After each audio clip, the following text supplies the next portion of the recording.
గుర్తు చేశారు. అప్పుడు జగన్మోహన్ రెడ్డి గారి టైంలోనేమో మన గుడివాడ అమర్నాథ్ చల్లేస్తుంది అక్కడ మాకు, నేను స్నానం కూడా చేయలేకపోయాను అని మాట్లాడిన ఆ మంత్రిని చూసాం ఆ రోజు దావోస్.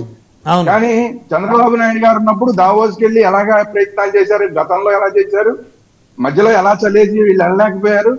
తర్వాత మళ్ళీ చలిని కూడా తట్టుకొని చలి ఉందనే మాట ఎక్కడ రాకుండా మళ్ళీ వీళ్ళు దావోస్ కి గత సంవత్సరం ఎలా వెళ్ళారు, ఈ సంవత్సరం వెళ్ళారు. ఎన్ని తీసుకొచ్చే ప్రయత్నాలు చేస్తున్నారు. సక్సెస్ అయ్యాన్ని కూడా నేను చెప్పను. ప్రయత్నాలు అయితే ఖచ్చితంగా బాగా చేస్తున్నారు.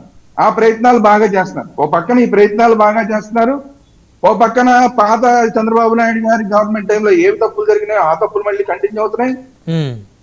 పోలవరం ఏమో కంప్లీట్ అవుతుందా అవుదా అనేది ఇంకా సందిగ్ధంలోనే ఉంది. ఇంకా నిన్న కూడా మళ్ళీ విదేశీ నిపుణులు మళ్ళీ వచ్చి నిన్న పరిశీలిస్తున్నారు.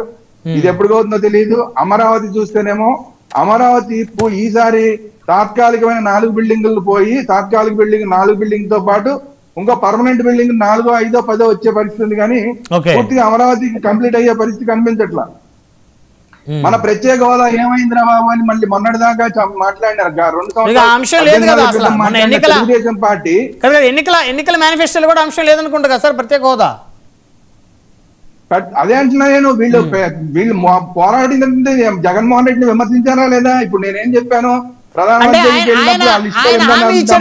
నంబర్ ఉందని మాట్లాడిన వాళ్ళలో మొత్తం అందరూ ఉన్నారు కదా. అందరూ ఆయన హామీ ఇచ్చాడు కాబట్టి ఆయన్ని విమర్శించారు.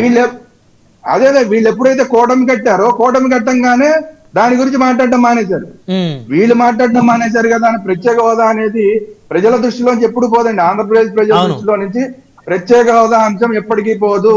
ఎప్పుడైనా అది మాకు వస్తేనే మేము బాగుపడతాము. ఎందుకంటే పక్క రాష్ట్రాన్ని చూస్తున్నాము. హైదరాబాద్ ఎంత డెవలప్ అవుతోంది. సిటీ పక్క సిటీ, సిటీ పక్క సిటీ, 2 సిటీలు కాస్త 3 సిటీలు, 3 సిటీలు కాస్త 4 సిటీలు అయ్యే పరిస్థితి హైదరాబాద్ లో ఉంటే మనం ఒక సిటీ కట్టుకోలేని పరిస్థితుల్లో మనం ఉన్నాం.